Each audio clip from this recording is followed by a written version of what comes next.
Welcome, everyone, to another MyBlogGuest Hangout in November 2012. I'm going to go ahead and introduce yourself. I have Phil. Phil, why don't you start? My name's Phil Turner. I'm in Ireland, and you will have seen my comments on MyBlogGuest on articles and stuff.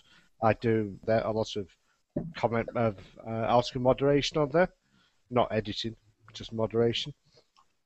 Over to Excellent. Next. And Michael. Hi, my name is Michael Cohn. The company is Compical Communication. We are in New Jersey.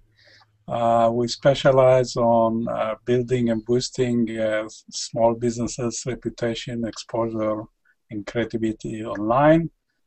We do this mainly with web content and social media. Excellent. Welcome. And Gerald. Yes, I'm the owner of Search Engine Marketing Group in Houston, Texas. Name is Gerald Weber. Also help Ann with MyBlogGuest from time to time, and also co-founder of Viral Content Buzz, which is a new platform that Ann and I launched recently that basically helps with social promotion on quality content, blog posts, images, things like that, videos, etc. Excellent. And Dera says, yes, hi everyone. I'm primarily a freelance writer, but I specialize in guest posting, content creation, etc. Welcome. And Gerald, why don't we start out? I'm so glad to have you here so you can tell us about the new developments in Viral Content Buzz. Since we're always making updates and changes. Since the last time we talked, I'd say there's a couple main things. One, we did recently add support for Pinterest, which is good. As far as I know, we're the only platform that does support Pinterest. I don't know that absolute, but that I know of, we are the only similar platform that supports Pinterest, and that's pretty exciting because Pinterest is really taking off, and it's really good for infographics and well, just cool images. It's just another great way to harness some additional traffic. So we added that.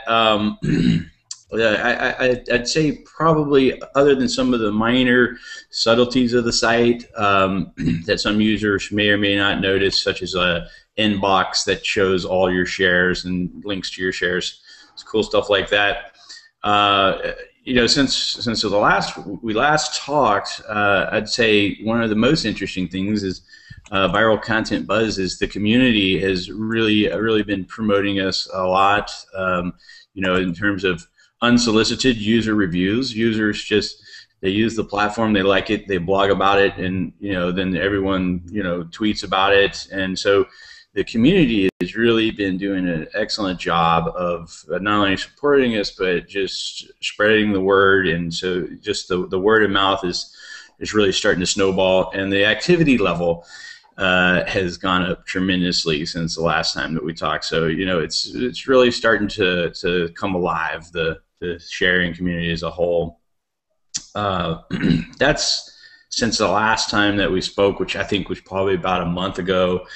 A couple of exciting things that are coming up. I think I mentioned it before, but like I said, it's been about a month ago, and this is in the very near future. We're going to be adding support for Google Plus and StumbleUpon. So once we do that, you're going to have pretty much all of your major social platforms covered. You're going to have, Facebook and Twitter, which we've had from the beginning, Pinterest, Google Plus, which is obviously one of the most important social networks, or at least from an SEO perspective, it's going to be, and then StumbleUpon, which is obvious. Some people probably heard of StumbleUpon, but I've had some content go just absolutely. When something goes viral on StumbleUpon, I mean, it's just completely amazing. I mean, I've had content before that's gone like 20,000 views a day for like 4 to 6 weeks. So StumbleUpon is it's just a platform that has a tremendous amount of opportunity as far as not just sending social signals, but actually sending content viral. So we're really excited about those two additions in the near future. StumbleUpon still is driving some good traffic from what you found? StumbleUpon is one of the first platforms, excuse me, one of the first platforms that I started playing around with, and not really for promotion purposes, just as a user. I mean, it's a really fun site to go, and some of the coolest stuff I've ever found on the web has come from StumbleUpon. Yeah, I mean, I started back on StumbleUpon even before I started on Twitter, and it was just having fun as a user. But if you have, it's pretty unique compared to the way it works compared to other social platforms. But if you have some good content and people start liking it and sharing it within the platform, like once you get your content submitted there initially, and once it gets in the platform, if the right people start liking and sharing it, it grows a natural viral effect. Just like when any content goes viral. So it's a great platform to potentially send content viral, and I've had it happen something go really viral on StumbleUpon more than a few times. So StumbleUpon is sort of like playing the lottery. Once in a while, an article will start becoming viral, but you cannot predict Sure. which one. And also the categories that they have, it's very difficult to match a category to what you're writing. For example, they don't have a social media category. So most of the articles that we post to StumbleUpon, we put them under business category. So it's not always a direct match. Right. Yeah. No, that's true. That part is true. Yeah. There's no exact formula where you can predict or say something's going to go viral. What you just have to do is it's just another outlet. But what you have to do is submit content, good content there, stuff that's either interesting or very interesting, very useful, entertaining, something like that. And what'll normally happen is you'll get a little bit of traffic from it. Most of the time it'll just send a little bit of traffic, but every once in a while, if you are really producing good content, every once in a while you'll have something go really viral, and that's a lot of fun when that happens. Michael, do you use StumbleUpon as a part of your strategy? Yeah, each article that we post is posted as StumbleUpon. I would say about every 10 articles, one will get some attention. Most of them don't. And I think mainly is because it's hard to categorize the article to match the categories in StumbleUpon. That makes sense. I've seen there's a lot of categories in the list, but there's a lot of categories, but very little on social media. Yeah, I found that where I'm trying to find the one that fits. You would think that they'd have a social media category. Yeah, usually what I do when I have that problem is I'll usually start with a broad category like internet or something, and then because you can put I believe up to 5 tags once you choose your category, or maybe it's a category plus 4 tags. But either way, you get about 5, I believe, total. So what I will usually do is, and I also think there's a category like cyber culture or something, and then there's internet. So I'll usually start with a broad category like maybe internet, then comma cyber culture, comma social media, comma like that. That's kind of the way I do it, is start with a broader category, then add more specific tags. But yeah, there's a lot of categories, but then sometimes there will be one, like you said, social media, where it won't be on there, and you just have to kind of get creative. That makes sense. Now, will Viral Content Buzz will it have a link where you actually submit the article? How will that work when you implement that in Viral Content Buzz? That's a good question. Actually, that is not something we have the answer to yet, because our developers are currently working on the Google Plus and the StumbleUpon. So that's in the process of, the question is, how is that going to work? That's being worked on right now. Ideally, what we want to see happen is we want it to be some kind of system where, as opposed to just giving it a like, you can do that plus a share. So that's the ideal scenario. It's like we were talking about Google Plus the other day, and there's not really much value in just plussing something and not sharing it. I think sharing it in the platform is where the real value comes in. But ideally, you want to do both. So that's what we're aiming for, and hopefully we'll have the answer to that question soon. Yeah. So, but we hope to have both of those added within the next month or so. That reminds me, as far as Facebook with Viral Content Buzz, is that just a like, or is that also share? Right now, it's a share. It's actually, when you share it to Facebook, it will post on your page. Excuse me. As opposed, it's not a like; it's a share. To answer your question. Excellent, excellent. Mm-hmm. And Pinterest, how does that work within Viral Content Buzz?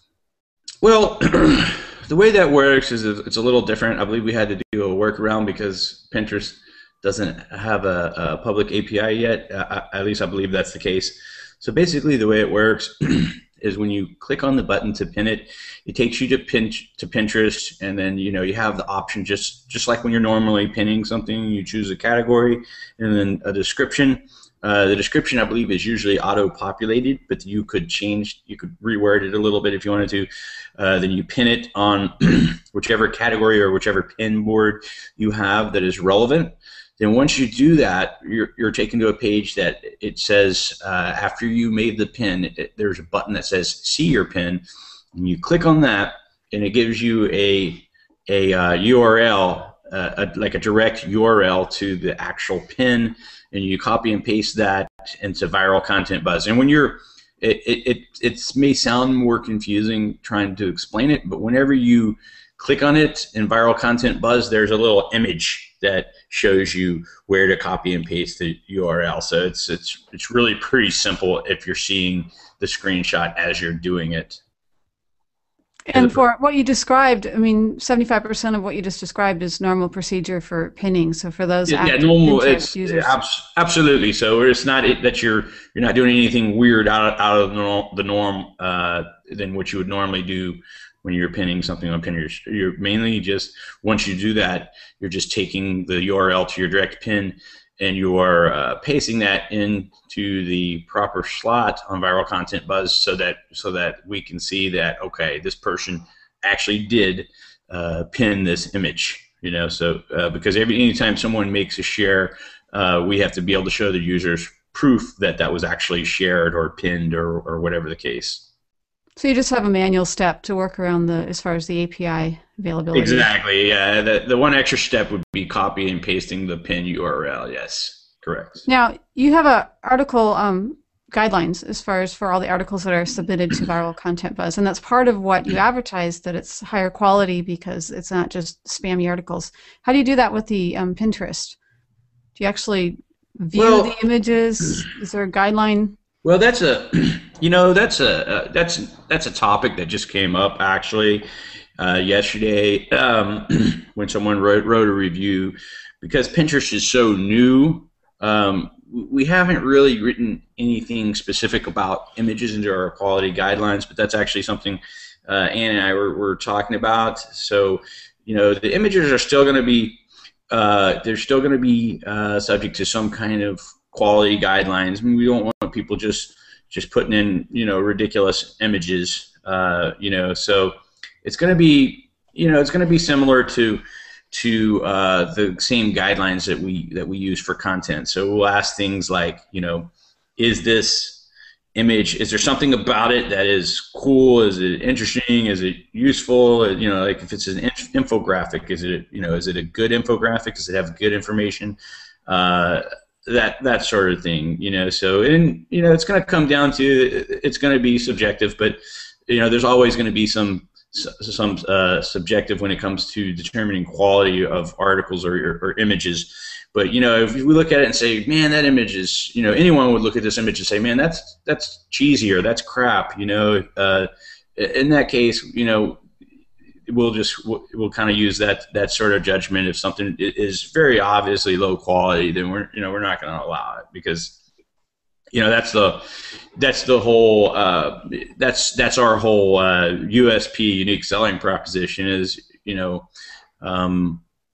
we want to make sure that when people are going through the queue, they're seeing stuff that they would want to share on their Pinterest or their Twitter.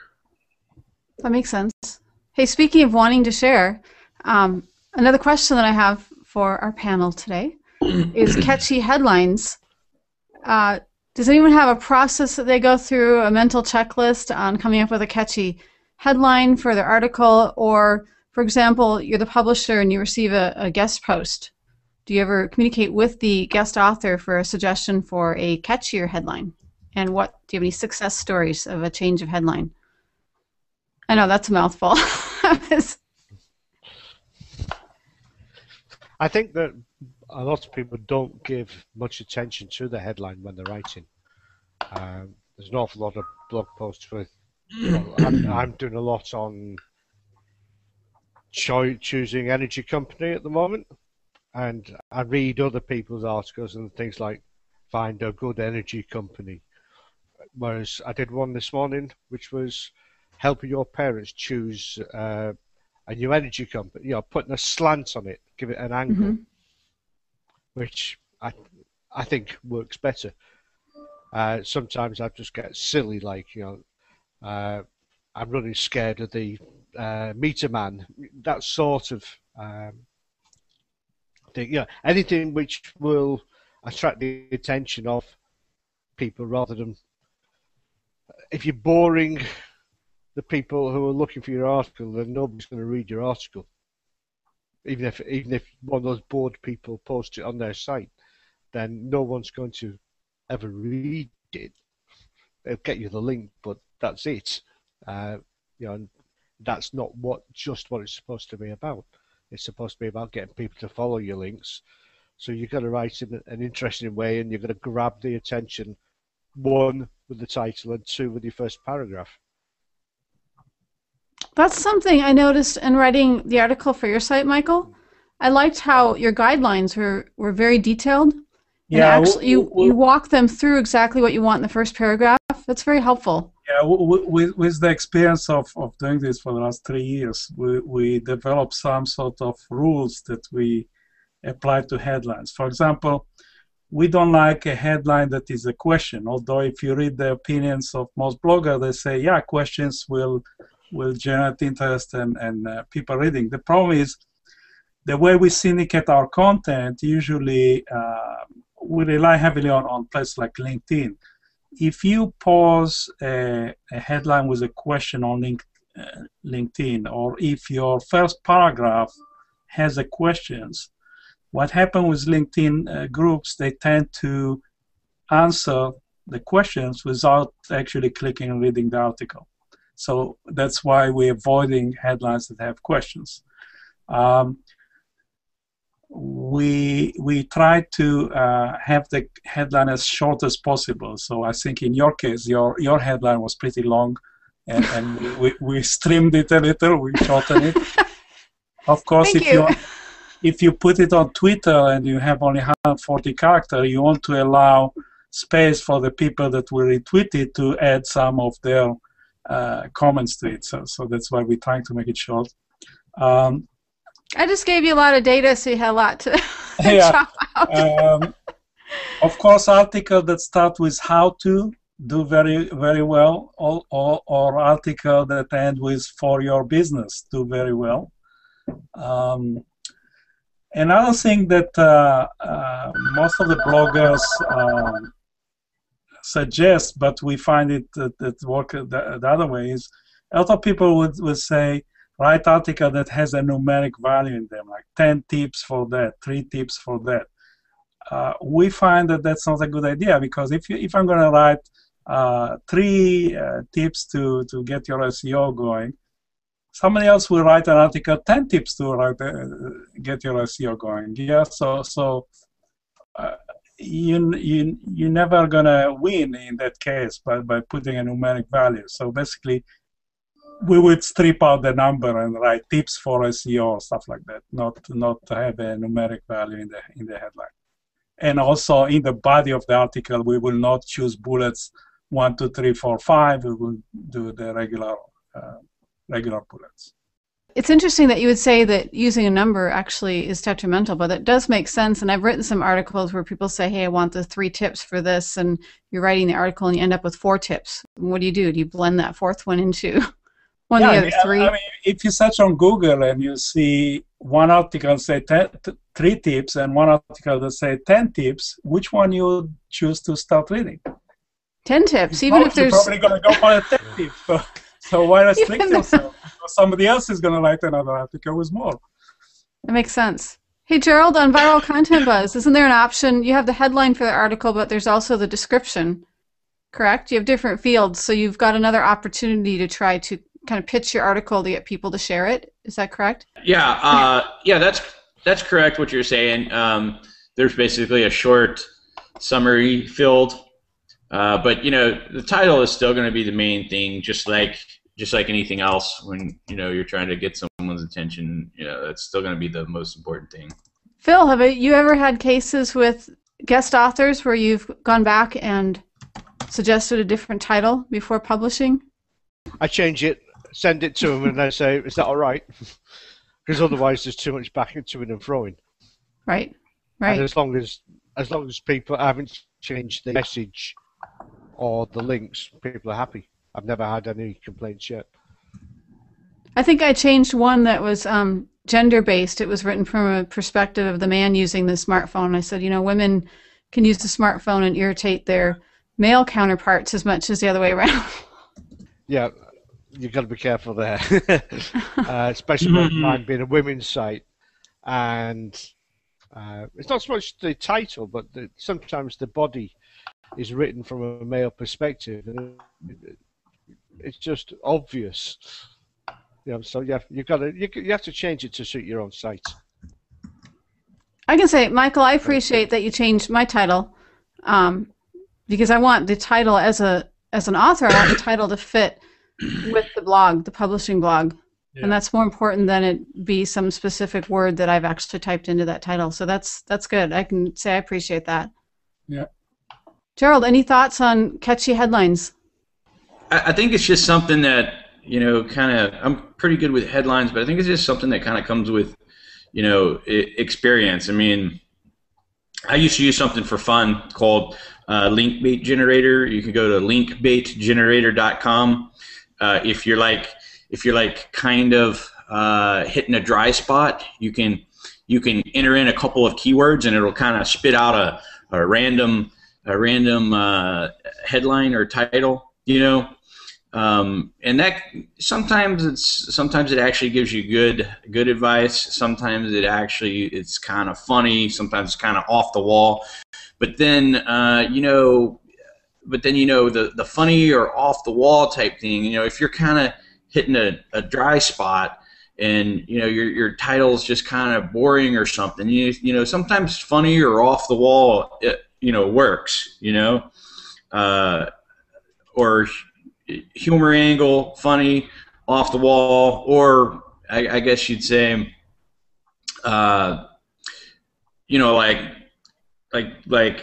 ultimate, if you're doing a really comprehensive blog post, like the ultimate guide or something of that nature. But yeah, I would check that out and just kind of bookmark that, linkbaitgenerator.com. Every once in a while you hit a dry spell, type in a couple keywords and it'll give you something random, and sometimes, like I said, sometimes it's funny, sometimes it actually gives you good suggestions too. So that's a good idea. I was just looking at one of the contest pages on MyBlogGuest, and one of the headlines that Dangerously used, dramatic makeup without looking like a drag queen.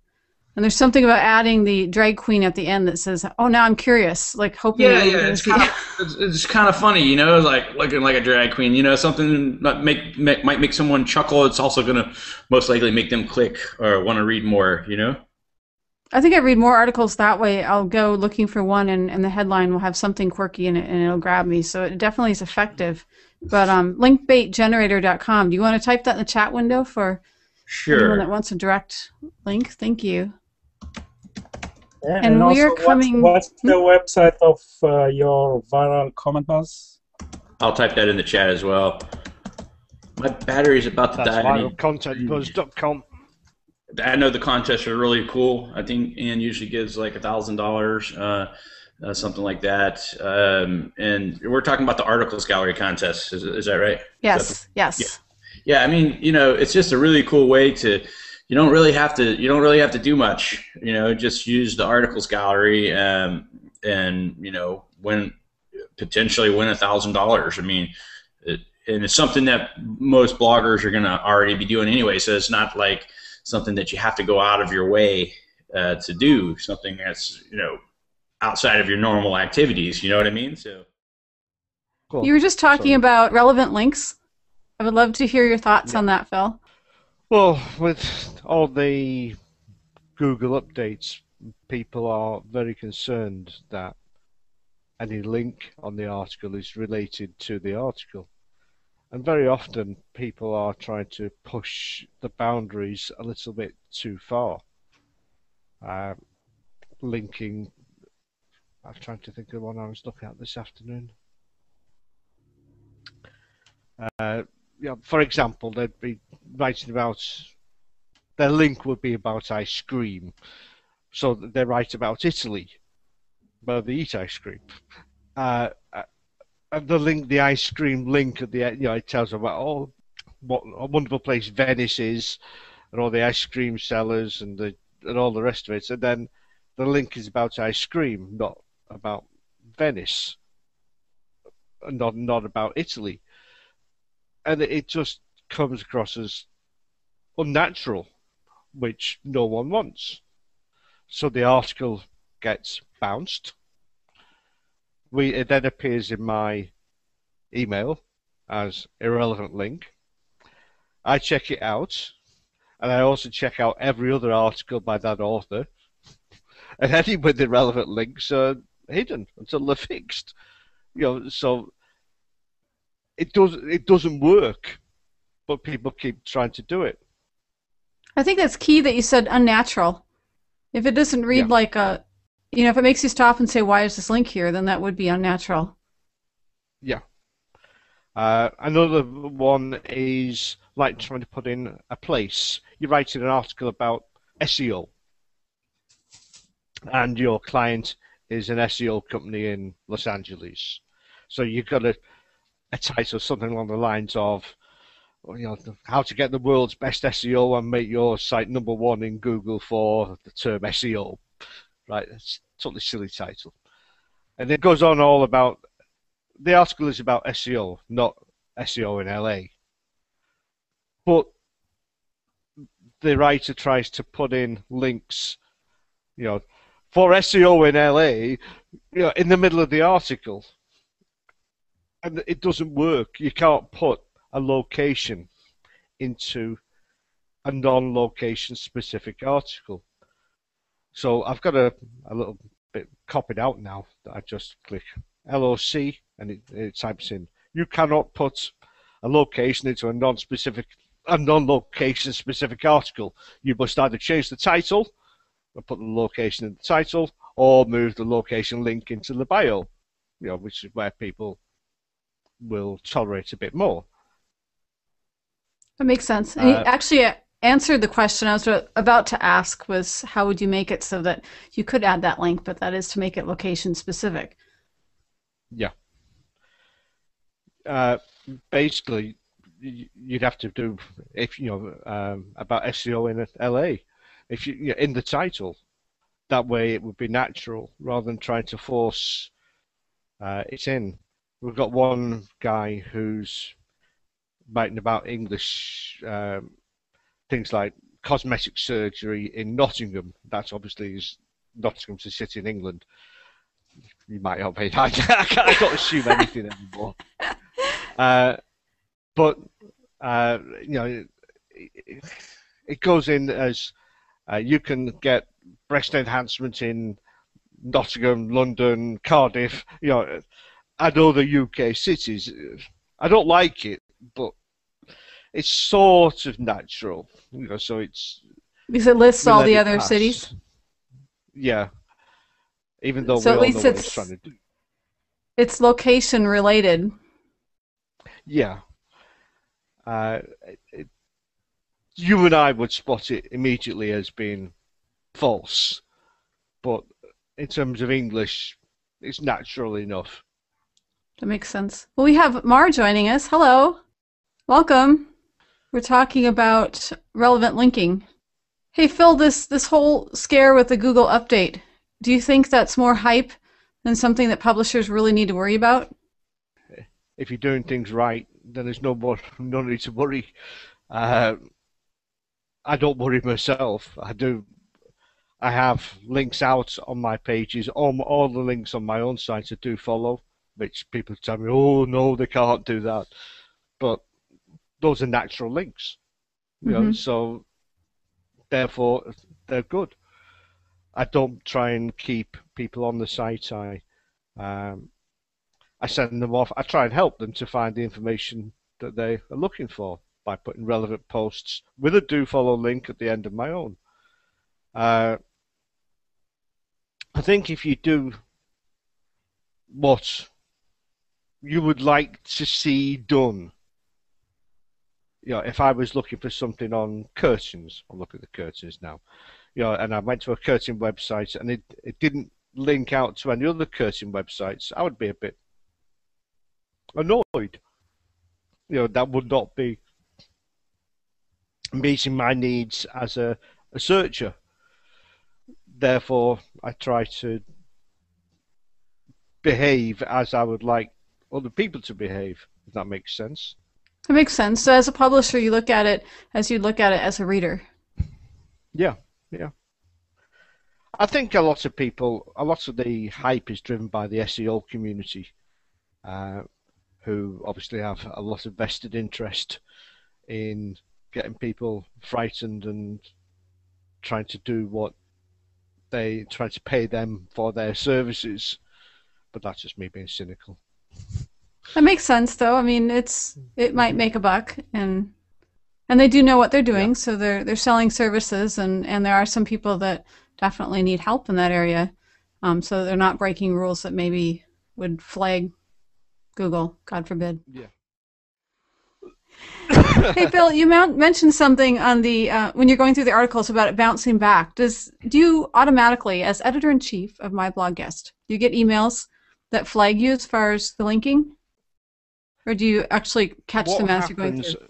Whenever a blogger refuses an article, you know, whether it's one from the gallery, I'm tired of my speeches going now, or whether it's one that's being posted directly, then the email address of mods@myblogguest.com gets a notification, and that email address forwards to all the moderators. Now, sometimes the reason for the refusal is valid. You know, like, you know, I've got too many of these posts, or I didn't ask for this post in the first place. Other times it's things like link is irrelevant, or poor structure, poor English, needs too much editing. All of those I've seen today. And I then pull up all of that author's work and check it. So by putting out one bad article, everything you write will be checked, so it better be good. Because if there's a consistent pattern of irrelevant links or poor English, then all of the members, trying to think of the right word there, all of the members' articles will be automatically held for checking before they go live, because we're trying to uphold the quality. That's an automatic process as far as MyBlogGuest has that built in, that it will be held for moderation, or is that something that you manually go? It goes straight. It goes back to the gallery, but then it's up to one of the mods to go look at it and suss it out and see if there is a problem, or if it's just somebody being fussy. Usually there is a problem. If somebody's gone to the trouble of spelling out what's wrong with it, that's very helpful. And you know, we really appreciate that. That is helpful. I would think it's a little bit of human nature as far as checking the rest of the articles. I find that in moderating the social help forum, that if someone tries to kind of sneak in a post that doesn't look like a guest post, that then I end up checking all of the links just to make sure. Yeah. Oh, yeah. Do you check the pictures as well? No, I leave that to you. No. Because that's another pain in our lives. I'm to check all the images, which are very often non-commercial use only. And in case anyone doesn't know what non-commercial use means, it means you can't put them on any blog where there's any advertising, any monetization at all. But most of us are trying to make a few bob out of it. So if it's got a $sign with a line through it, you can't use it. Or if it's just taken from another website, that's becoming less common now. Most people have realized that they can't just take an image from somebody else's website. That's plagiarism, theft. It's good that people are catching on and learning on that. Yeah, but the non-commercial one is taking a long time to get through to people.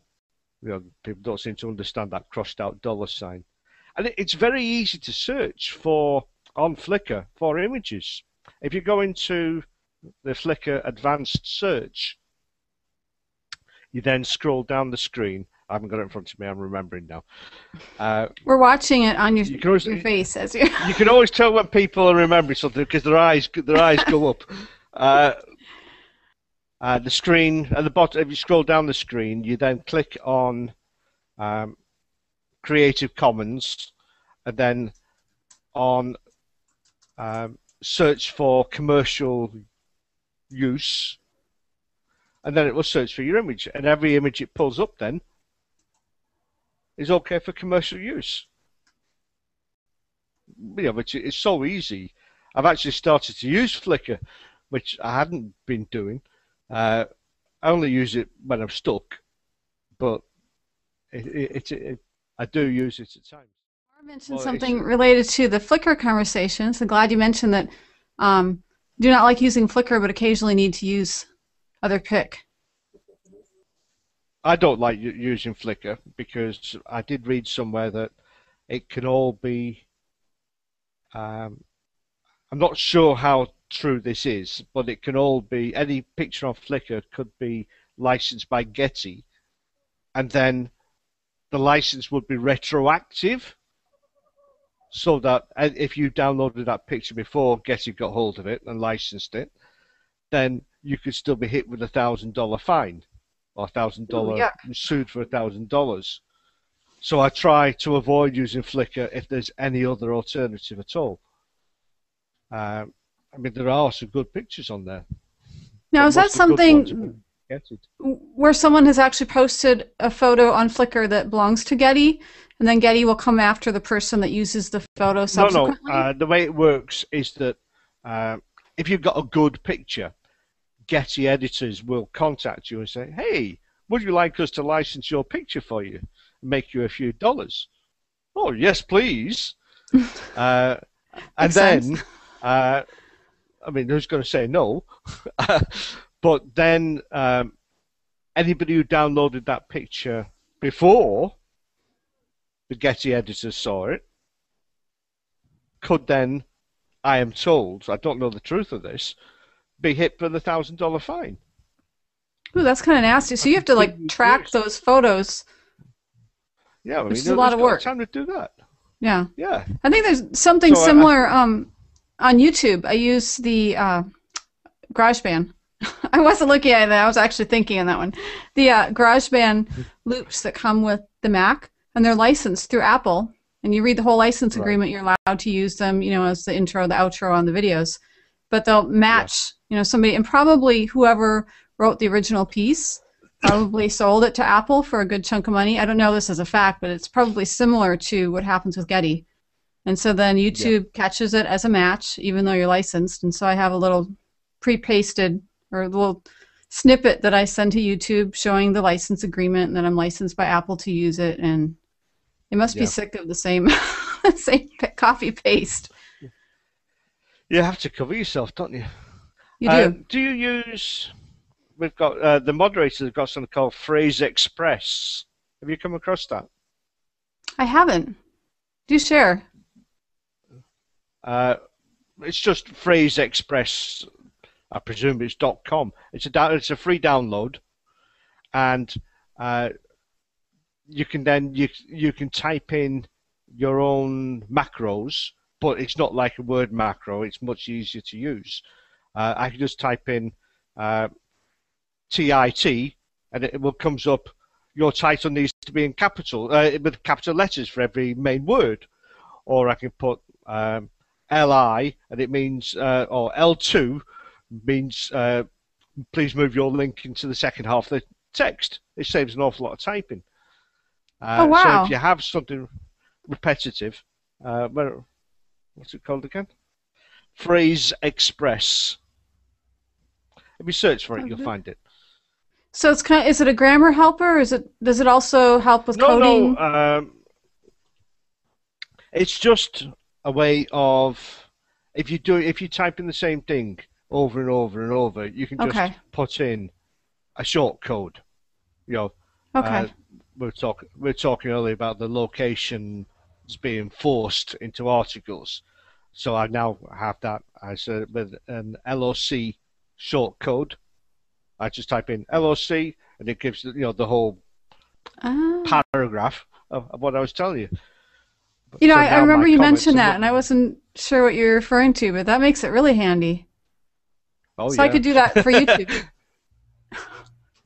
I don't know. In YouTube, Apple it works in anything. You can. It works in Excel. It works in Word. It works in email. You have to turn it off sometimes because you're trying to type something, and it'll suddenly put in a whole paragraph that you don't want because you've actually used.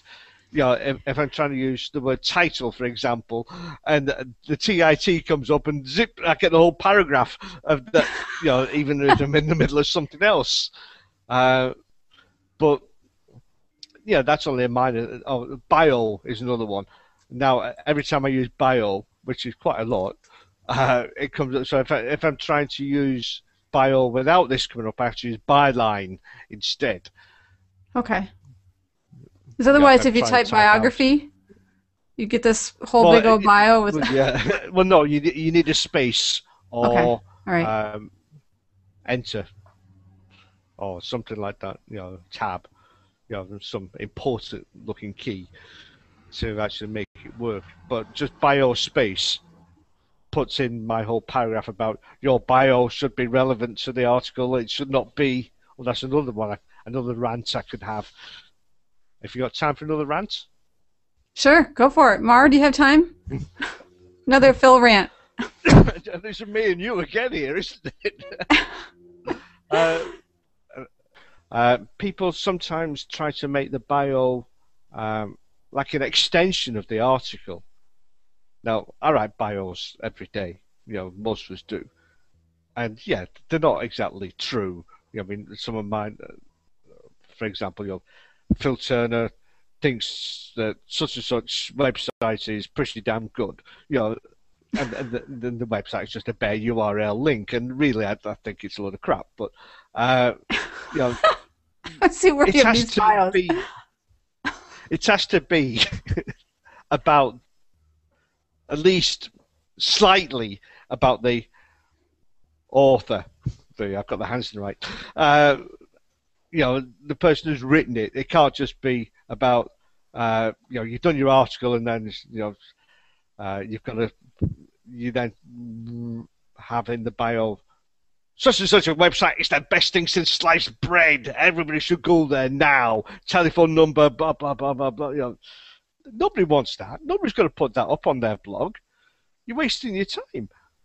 There's a lot of bios that have the link that says, and so enjoys writing for, and then the company website, and they provide, blah, blah, blah. What do you think of those? I let them through. I don't like them, but I let them through. I mean, mine tend to be more like, I've done a lot at the moment on switching energy companies. So I've got Phil Turner's been advising his parents again on trying to get them to switch energy company. At the moment they are with N-Power, and N-Power is my link. Yeah, nobody believes it, but yeah, that's the kind of thing I think. Well, I would think that, wouldn't I? So that's what I'm doing. That I think reads better, and nobody could justifiably take offence at that. Well, it has kind of a little comical, intriguing, interesting way that it reads. It's like you're continuing the creative aspect of your writing in the bio. The bio is the reason that most of us are writing. To get the publicity, to get the link back, and so on. So the bio has to get through. The bio has to pass scrutiny because it can be seen by anyone who wants to bid for the article in the first place. So people are going to judge you by the bio, at least, or they can read the top 3 or 4 lines of the article. That makes the bio, sense. The short description, and any notes you've added. And you can actually help people get a better understanding of your article by adding notes to it. By, for example, listing the subheadings, which there must be subheadings or some other structure. If you've got a whole paragraph, a 10-line paragraph, 10-line paragraphs don't work on screen. Yeah, I find them very difficult to read. And I'm reading, I'm reading online for I don't know how many hours a day. I try to think sometimes. I'm online 12 or 14 hours a day, trying to read tiny writing on the screen. Maybe I should have a big screen like yours. Just watch those reflections in the eyes that come back on them. Thank you so much, Gerald, Michael, Deborah, Dera, Alexander, Mar, Phil. Thank you for joining us. We will be having 2 30-minute Hangouts again at the end of December, and those Google Plus event announcements should be up soon. And also an announcement article and a YouTube video of the 2 sessions that we had today. And I like the topic of bios. We're covering that in the Twitter chat on Thursday, so if you want to hear some more of Anne's recommendations and so forth for bios, and especially as it relates to Google, join us on the Twitter chat, 11 a.m. Eastern Standard Time on Thursdays with the hashtag MyBlogGuest. Otherwise, we'll see you in the MyBlogGuest community, and thanks for joining us on the MyBlogGuest Google Hangout on Air. Thanks, everyone. Thanks, Deborah. Thank you, Deborah. Thanks.